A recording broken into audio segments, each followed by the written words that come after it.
देखिए, श्रील प्रभुपाद जी एक तात्पर्य में कहते हैं, अपने लेक्चर में कहते हैं कि कोई भगवत गीता पढ़ता नहीं है इस जगत में। तो जब कोई गीता पढ़ता है तो भगवान बड़े प्रसन्न होते हैं, अरे कोई नहीं पढ़ रहा है, कोई तो मेरे बारे में नहीं पढ़ रहा है, कम से कम ये बच्चा तो पढ़ रहा है। भगवान को प्रसन्न करते हैं। भगवान को हम केवल उनके बारे में पढ़ने मात्र से उनकी सेवा हो जाती है, उनके बारे में श्रवण मात्र से सेवा हो जाती है और वे सुखी होते हैं।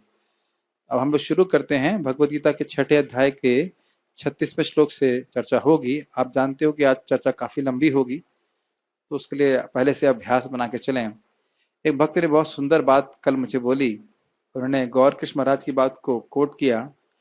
महाराज बोल रहे थे, लोग कहते हैं कि भक्ति में सुख कैसे नहीं मिलता, भक्ति में सुख क्यों नहीं मिलता, ये प्रश्न किया गया। तो उन्होंने कहा कि मान लीजिए आपके पास खीर है, खूब अच्छी मात्रा में खीर है और उस खीर में थोड़ी केरोसिन मिली है, तो क्या खीर अच्छी लगेगी? नहीं लगेगी। तो कह रहे हमारे संग तो उल्टा है, हमारे पास केरोसिन बहुत सारा है और थोड़ी सी खीर है। मतलब इंद्रिय तृप्ति की बातें, दुनियादारी की बातें बहुत सारी करते हैं, केरोसिन जैसी, और हरि कथा बहुत थोड़ी सी होती। तो हरि कथा को अधिक करने का, हरि नाम को अधिक करने का जब अभ्यास होगा तो स्वाभाविक रूप से केरोसिन की मात्रा कम होगी, तो सुख प्रतीत अनुभव होगा। इसीलिए मन बना करके, जैसे आपने देखा होगा कि जब हमको 1.5 घंटे का सफर करना होता है तो हमारा मन अभ्यस्त हो जाता है कि हमको अब 1.5 घंटे कार में बैठना है। आपने देखा है कभी बात? जब 6 घंटे का सफर होता है तो उसी गाड़ी में आप अभ्यस्त हो जाते हो कि आज मुझे 6 घंटे बैठना है, नहीं? तो अब सामान्यतः क्लास 1 घंटे की होती है या आधे घंटे की होती है, सोचते आधे घंटे के बाद हमारा मन उद्विग्न हो जाता है, नहीं अब और नहीं बैठ सकते। लेकिन अगर हमने सभी सोच लिया कि हम 2 घंटा बैठ के भगवत गीता चर्चा करेंगे, तो मन ट्रेनिंग हो जाती है कि हाँ अब तो ये उठेगा नहीं, अब तो बैठेगा। तो इसी संकल्प के संग हम आज प्रयास करते हैं पढ़ने का। हरे विश्व आप बोलिए। असंयतात्मना योगो असंयमतात्मना योगो दुष्प्राप इति मे मतिः। दुष्प्राप इति मे मति। वशयात्मना तु यतता वशमात्तु यतता शक्यो वाप्तुम उपायतः। शक्यो वातोत्तुपायत। तो यहाँ पे भगवान कह रहे हैं असंयत आत्मना योगो, जिसका मन अर्थात आत्मन, आत्मा का अर्थ मन भी होता है, बुद्धि भी होता है, शरीर भी होता है और आत्मा भी होता है। तो असंयत आत्मना, जिसका मन संयमित नहीं है, उसके लिए योगो, योगो मतलब समाधि की अवस्था, जिसमें मन केवल भगवान में जाता है, आत्म साक्षात्कार की अवस्था। तो उसके लिए क्या कह रहे हैं भगवान? दुष्प्राप इति मे मति, ये मेरा मत है, मैं अर्थात मेरा, कि उसके लिए योग की सिद्धि को प्राप्त करना बहुत कठिन है, संभव नहीं है उसके लिए। परंतु, तू मतलब परंतु, तू दिख रहा है आपको? तू वशय वशयात्मना तू यततः, जिसका मन वश में है, लेकिन जिसका मन वश में है और वह यत्न करता है, यतता मतलब यत्न करता है, तो शक्यो वाप्तुम उपायतः, शक्य मतलब उसके लिए संभव हो पाता है। अहम न शक्नोमि, मैं ऐसा नहीं कर सकता। सकता समझते, सकता शब्द और शक्यता और सकता एक ही बात है। शक्यता मतलब करने का सामर्थ्य और सकता मतलब करने का सामर्थ्य। तो शक्यो वाप्तुम उपायतः, जब व्यक्ति का मन संयमित है और वह यत्न करता है, सही उपाय का अवलंबन करता है, अवलंबन मतलब सहारा लेता है, तो उसके द्वारा वह योग सिद्धि को प्राप्त कर सकता है। योग की सिद्धि अर्थात मन भगवान के अलावा कहीं ना जाए, ये सिद्धि को प्राप्त कर सकता है। ये श्लोक का अर्थ है। ठीक, अर्थ समझ में आता है ना? जिसका मन उच्छृंखल है उसके लिए आत्म साक्षात्कार कठिन कार्य होता है, किंतु जिसका मन संयमित है और जो समुचित उपाय करता है उसकी सफलता ध्रुव है, ऐसा मेरा मत है। एक बात आप देखेंगे, अभी हम लोग जब भागवतम का प्रवचन सुन रहे थे तो यही बात चित्रकेतु महाराज के प्रसंग में आई थी कि नहीं, कि जिसकी इंद्रिया, शिष्य के क्या गुण थे? विनीत भावना और इंद्रिय का संयम। अगर व्यक्ति की इंद्रिय संयम नहीं है तो जो उसको ज्ञान दिया जाएगा वह ज्ञान को धारण करने में समर्थ नहीं होगा। सुने थे ना आप लोग? ये बात यहाँ भगवान बोल रहे हैं कि नहीं? आप कहोगे कि एक ही बात को बार बार क्यों बोल रहे हैं? क्योंकि जब पुनरावृत्ति होती है तो वो बात हृदय में धंसती है। तो कोई सोचे कि मैं इंद्रिय संयम नहीं करूं और उसके बाद मैं अपने किसी भी योग पद्धति में प्रगति कर सकूं, तो ये हास्यास्पद बात है। हास्यास्पद समझते हैं? मजाक की बात है, कैसे हो सकता है? ठीक है। गीता भूषण टीका। उक्त दोनों प्रकार के अभ्यास और वैराग्य का जिसने अभ्यास नहीं किया है, तो विज्ञ होते हुए भी वह चित्त वृत्ति निरोध लक्षणा योग समाधि को प्राप्त करने में अशक्य होगा। एक कंप्लेन आ रही है कि हिंदी बहुत टफ हो रही है गीता भूषण की। समझा देता हूं। अभ्यास का अर्थ आपने क्या सीखा था? अभ्यास का अर्थ था कि बार बार अपने चित्त को भगवान की ओर उन्मुख करना, समझे, भगवान पे लगाना। और वैराग्य का अर्थ क्या लिया था? कि भोगों में दोष दृष्टि करना, कि मैं अगर इंद्रिय तृप्ति करूंगा तो ये मेरे लिए अच्छा नहीं है। जैसे कोई बीमार व्यक्ति होता है तो वह वस्तु खाता है जिससे वह ठीक हो, और उन वस्तुओं को नहीं खाता है जो उसकी बीमारी को बढ़ाने वाली होती है। ये समझ में आ रहा है? इसी को अभ्यास और वैराग्य कहा गया था। फिर से रिपीट कर रहा हूं, अभ्यास का अर्थ वो है बार बार अपने चित्त को भगवान की ओर लगाना, और वैराग्य मतलब वह वस्तु है जिससे हमारा मतलब भोग भोग के कार्य जिसके द्वारा हमारी बीमारी बढ़ जाती है, उससे दूर रहना। ये समझना कि यह मेरे लिए अच्छा नहीं है।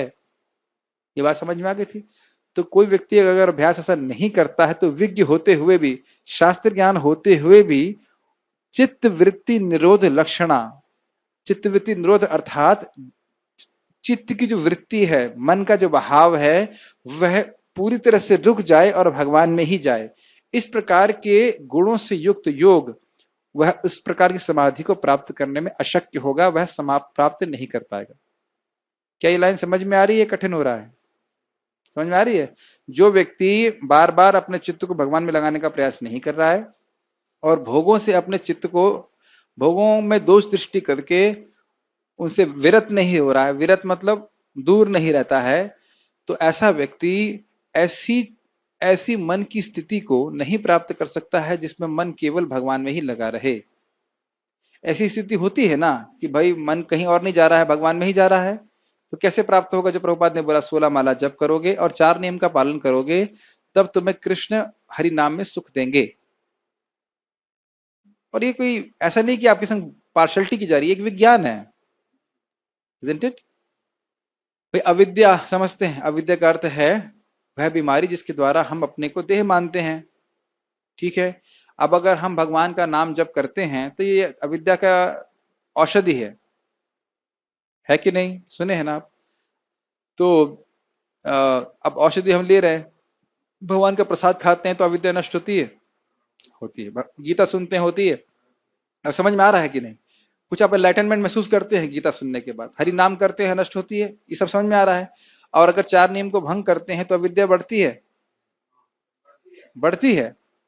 4 नियम को भंग करते हैं, if I break the regulative principles, तो फिर अविद्या बढ़ जाती है, रोग बढ़ जाता है। तो इसको कोई ऐसा मत समझिए कि उसने पाप कर दिया नहीं कर दिया है, आप इसको विज्ञान को समझिए। हम लोग अविद्या से ग्रसित हैं, सभी लोग अपने को शरीर मान रहे हैं, तो इस रोग का दो प्रकार से इलाज हो रहा है। हरे कृष्ण मंत्र कर रहे हैं, भगवान का प्रसाद ग्रहण कर रहे हैं, हरि कथा सुन रहे हैं, इससे अविद्या नष्ट होती है। इसे समझने में कोई कठिनाई हो रही है? ठीक। और हम अगर नियम भंग करते हैं, पाप करते हैं, तो इससे अविद्या बढ़ जाती है, इसे समझने में कठिनाई, और ये बात बोली जा रही है।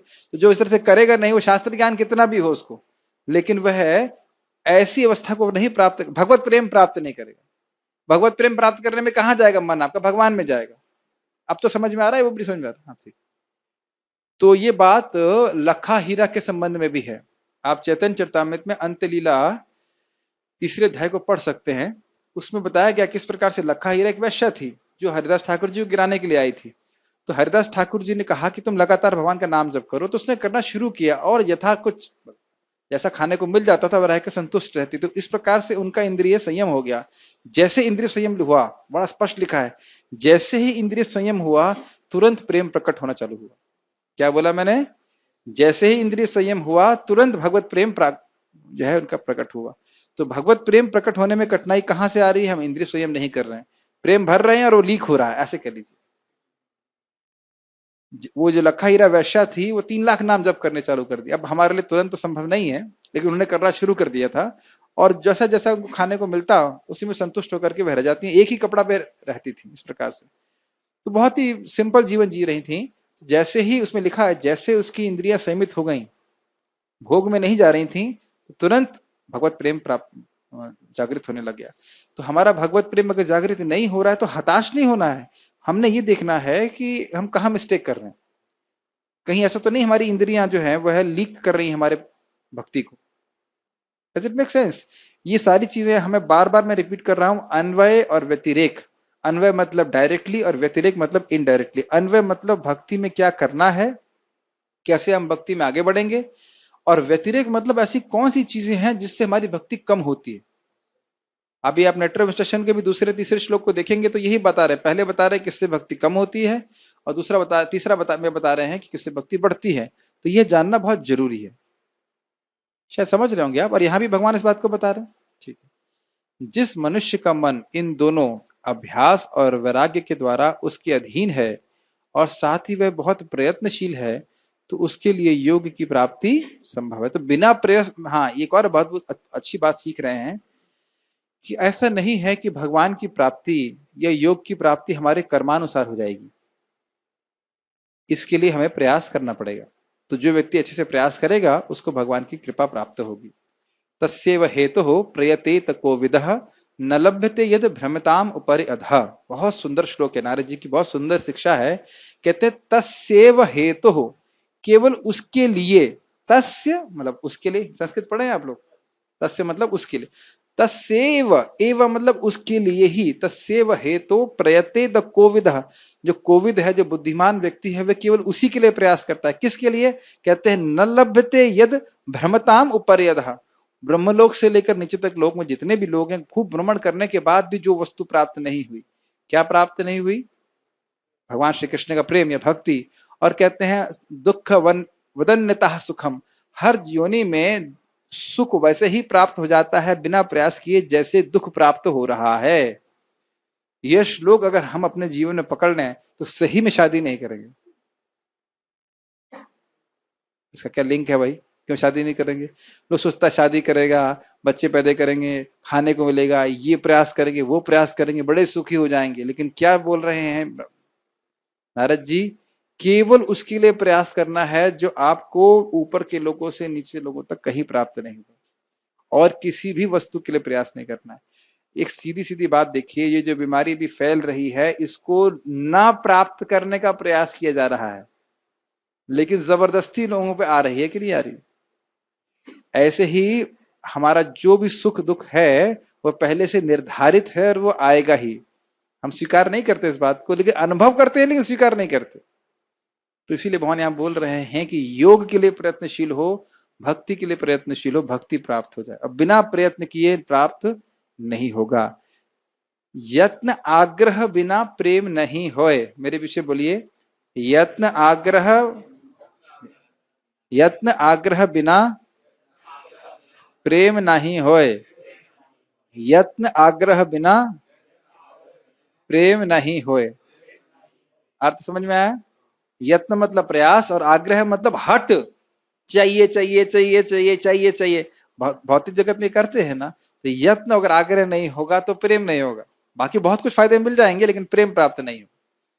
इसलिए आवश्यक है कि इसमें हम लोग, और इसीलिए हमारे लिए नियमित रूप से सुनना बहुत जरूरी है, क्योंकि अगर सुनेंगे नहीं तो यत्न और आग्रह का जो आग्रह वाला भाग है वो गायब हो जाता है, फिर यत्न भी ढीला पड़ जाता है।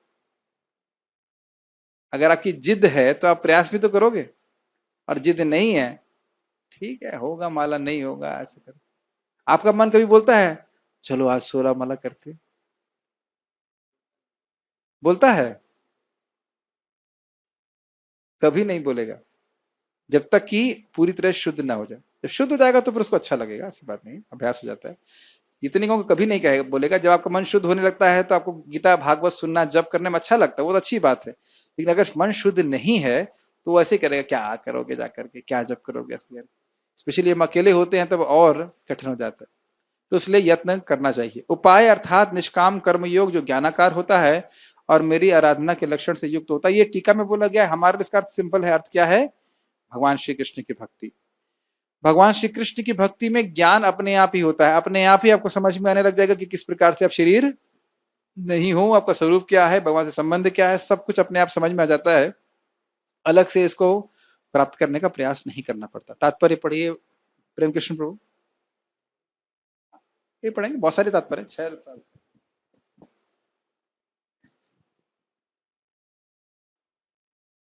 पढ़िए। भगवान घोषणा करते हैं कि जो व्यक्ति मन को भौतिक व्यापारों से विलग करने का समुचित उपचार नहीं करता, उसे आत्म साक्षात्कार में शायद ही सफलता प्राप्त हो सके। भौतिक भोग में मन लगाकर योग का अभ्यास करना मानो अग्नि में जल डालकर उसे प्रज्वलित करने का प्रयास करना हो। हाँ ठीक है, ये तो स्पष्ट है। हाँ मन का निग्रह किए बिना योगाभ्यास समय का अव्यय है। योग का ऐसा प्रदर्शन भले ही भौतिक दृष्टि से लाभप्रद हो, किंतु जहां तक आत्म साक्षात्कार का प्रश्न है, यह सब व्यर्थ है।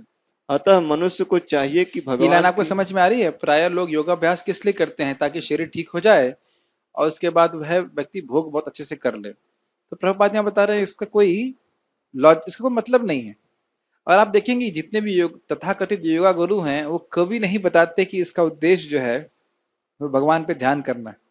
किसी भी योगा गुरु को पूछ लीजिए, ये कितने बड़ा धोखेबाजी। बार बार भगवान बोल रहे थे ना, आपने छठा अध्याय में पढ़ा था ना, सीधे बैठो, ये करो और अपने चित्त को भगवान में लगाओ, मुझ में लगाओ, बोले थे कि नहीं बोले थे? और इस प्रकार की कोई बात, मतलब इसे कहते हैं वंचना। वंचना समझते हैं? चीटिंग। जो मुख्य उद्देश्य है योग का, योग इंद्रिय संयम, यह वह नहीं होता। पढ़िए। अतः मनुष्य को चाहिए कि भगवान की दिव्य प्रेमा भक्ति में निरंतर मन को लगाकर उसे बस में करे। एक प्रैक्टिकल चीज बताते हैं प्रभुपाद जी कि मन को लगाने का बड़ा आसान तरीका है कि इंद्रियों को लगातार भगवान की सेवा में लगाए रखें।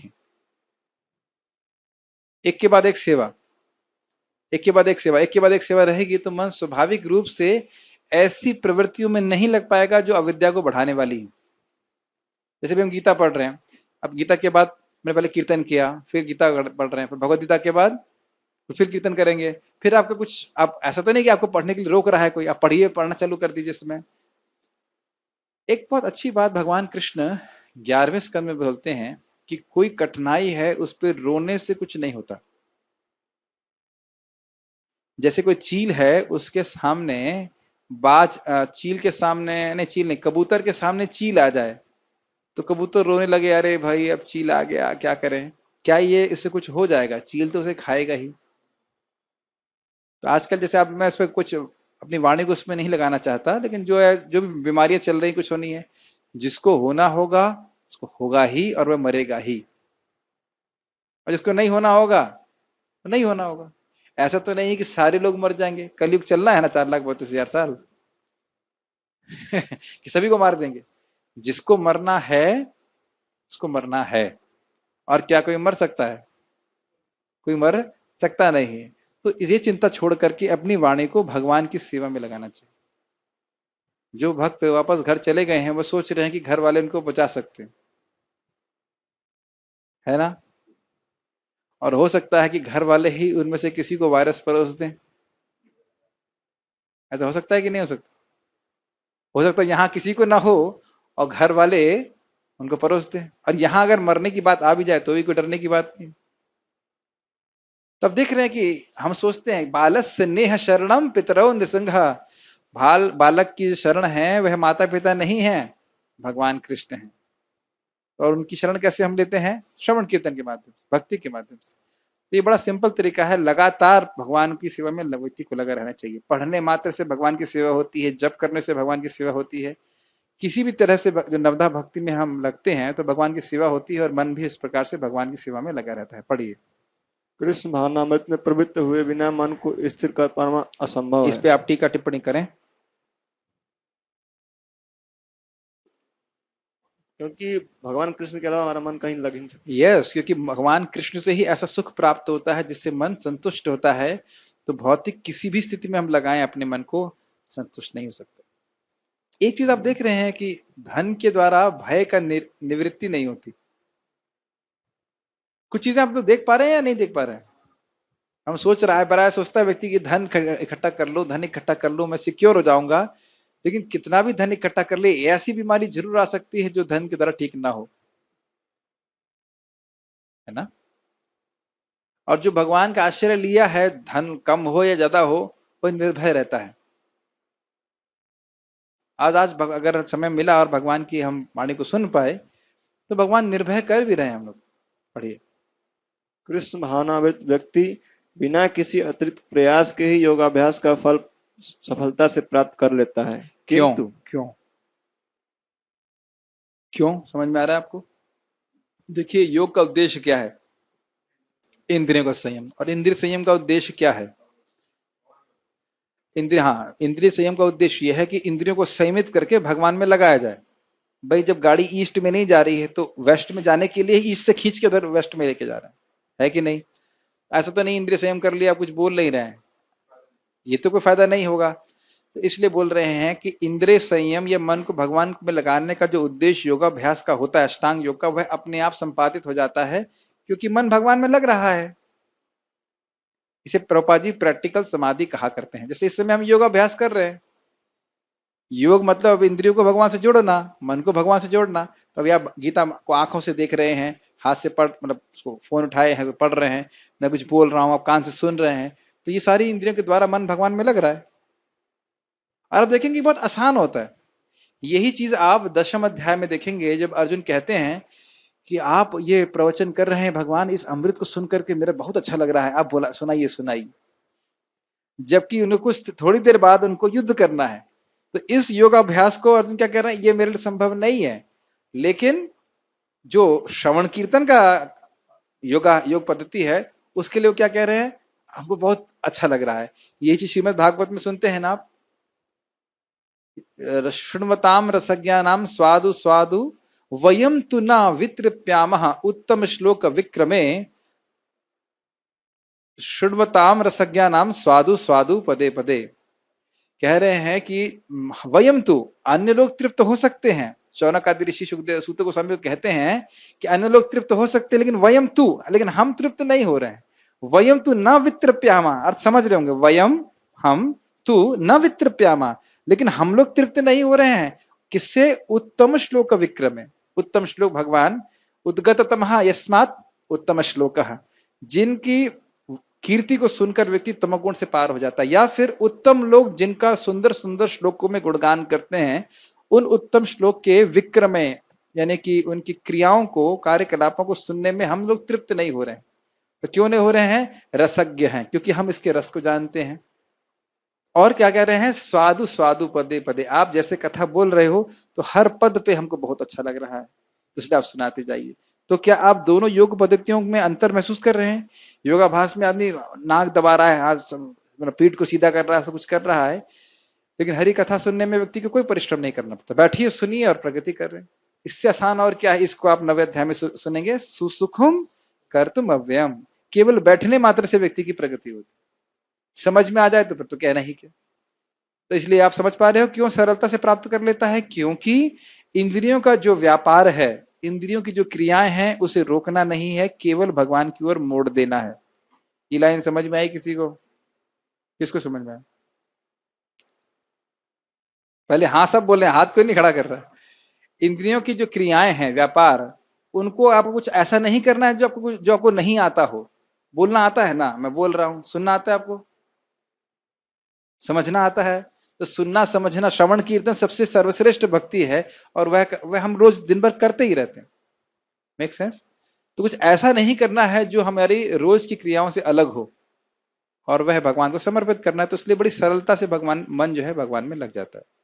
पढ़िए। किंतु योगाभ्यास करने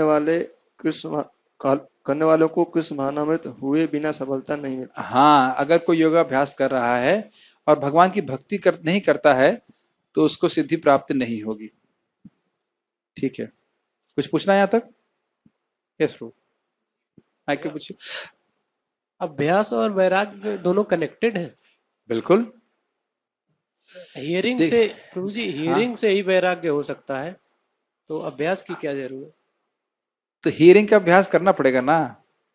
हमने एक बार सुन लिया कि भाई भोग सही नहीं है, तो समझ में आ जाता है एक बार में। आप जान रहे हैं कि भुलक्कड़ व्यक्ति को क्या अभ्यास कराना पड़ता है, माइक ये बताइए। जो भुलक्कड़ होता है, जो बार बार भूल जा रहा है, उसको क्या क्या कराना पड़ता है? बार बार याद दिलाना पड़ता है। आप समझ गए हैं कि आप कृष्ण के दास हैं। आप ये नहीं कह सकते कि नहीं समझे हैं, और ये भी नहीं कह सकते कि समझ गए। और दूसरी बात, एक बहुत सीधी बात समझ लेना चाहिए, हो सकता हो कुछ आपको गीता की बातें याद हो या पता भी हो, फिर भी इसकी चर्चा करने से मन को बहुत प्रसन्नता होती है। हरे कृष्ण मंत्र में आपको पता है ना, हरे के बाद क्या आएगा, क्या आएगा, उसके बाद, उसके बाद हरे, भूल गए, उसके बाद हरे, और उसके बाद फिर कृष्ण। तब ये तो नहीं कहते अरे वही बात, बोरिंग बोरिंग। ऐसा नहीं होता है, isn't it? क्या मुझे ये श्लोक पता नहीं है, लेकिन जितनी बार हम भगवान के बारे में पढ़ते हैं, सुनते हैं, हम भगवान की चिद शक्ति के संपर्क में आते हैं, हृदय शुद्ध होता है, भगवान को समझ पाते हैं, है कि नहीं। अरे एक सिंपल सी बात है, लोगों को क्या वायरस के बारे में पता नहीं जो फैल रहा है, तो इतनी चर्चा करने की क्या जरूरत है, और वही चर्चा बार बार, इतने लोग मरे, इतने लोग इन्फेक्ट हुए, इतने लोग मरे, इतने लोग इन्फेक्ट हुए। अरे पता है भाई, क्यों बार बार बता रहे हो। तो या फिर दुनिया में हम किसी की निंदा करते हैं, जैसे मैं आपकी निंदा करता हूं तो मैं तृप्त हो जाता हूं, आपकी निंदा मैं इनसे करता हूं, फिर वही निंदा मैं इनको भी रिपीट करता हूं, फिर वही निंदा इनको भी रिपीट करता हूं कि नहीं, करते हैं। मैं एक उदाहरण दे रहा हूं कि अगर मुझे किसी की निंदा करनी होती है तो मैं से इनकी निंदा करके तृप्त नहीं होऊंगा, फिर मैं आपसे भी करूंगा, फिर आप हट जाएंगे, फिर आपसे भी करूंगा। कभी कभी देखा है लोग भूल जाते हैं कि निंदा करी थी, फिर रिपीट करते हैं। हाँ, उसमें रस मिलता है, और वो रस नहीं है, वो जहर है। आपने महसूस किया इस प्रकार से, कुछ लोग निंदक होते हैं, वो बार बार बार बार बार बार बोलते रहते हैं, है कि नहीं। और उसके बाद फेसबुक में डाल देते हैं, क्या क्या करते रहते हैं। तो ये है, वही चीज क्यों रिपीट कर रहे हो बार बार। तो भगवान के बारे में सुनने से हमको, हम शुद्ध हो रहे हैं एक बात, और प्रेरणा मिलती है, ठीक है ना। और जितना समय भगवत कथा में लग गया, उतना समय मृत्यु से मुक्त। ठीक है, आगे श्लोक पढ़े।